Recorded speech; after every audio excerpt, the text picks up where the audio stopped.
Hey guys, Jamey Jordan here, and I want to take a second to talk to you guys about our new rolls that we have for the plate style bead roller. These rolls are going to work on our 8-inch, 19-inch, as well as a 27-inch plate style bead roller. So first, let me talk to you about the stencil rolls. These are my favorite two rolls because you can do so much with them.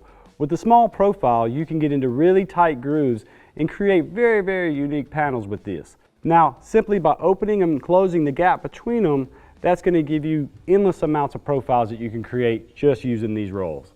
Some of the examples of what I use these for would be pleat styles.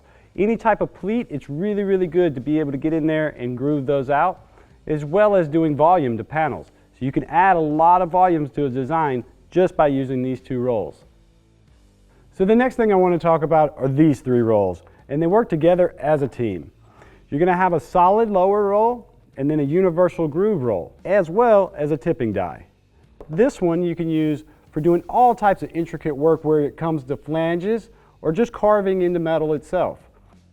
This die, the universal groove, is going to allow you to be able to do pleats, bead work, and a whole bunch of little fun things that you can do by simply adjusting where your tipping die lands inside this groove.